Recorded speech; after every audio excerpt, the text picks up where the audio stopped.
'Twas the night before Christmas. He lived all alone in a one-bedroom house made of plaster and stone.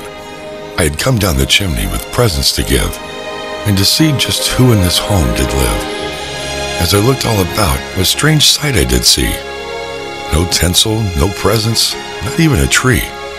No stocking by the fire, just boots filled with sand. On the wall hung pictures of a far distant land. With medals and badges, awards of all kinds, a sobering thought soon came to my mind. For this house was different, unlike any I'd seen. This was the home of a U.S. Marine. I'd heard stories about them, and I had to see more, so I walked down the hall and pushed open the door.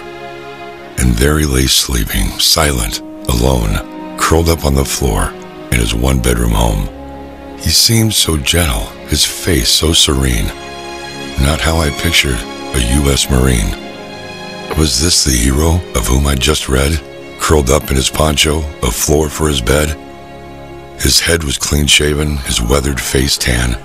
I soon understood this was more than a man, for I realized the families that I saw that night owed their lives to these men who were willing to fight. Soon, around the nation, the children would play and grown-ups would celebrate on a bright Christmas day. They all enjoyed freedom each month and all year because of Marines like this one lying here. I couldn't help wonder how many lay alone on a cold Christmas Eve in a land far from home. Just the very thought brought a tear to my eye. I dropped to my knees and I started to cry. He must have awoken, for I heard a rough voice. "Santa, don't cry. This life is my choice.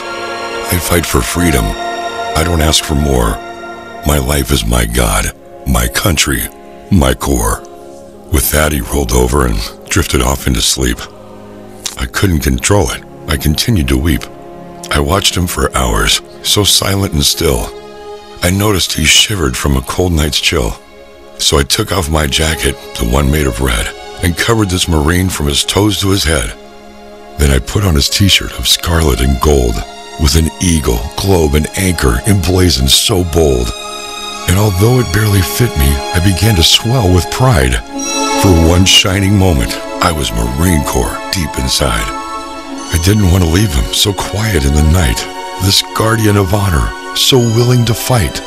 But half asleep, he rolled over, and in a voice clean and pure said, "Carry on, Santa. It's Christmas Day, all secure." One look at my watch, and I knew he was right. Merry Christmas, my friend. Semper Fi, and good night.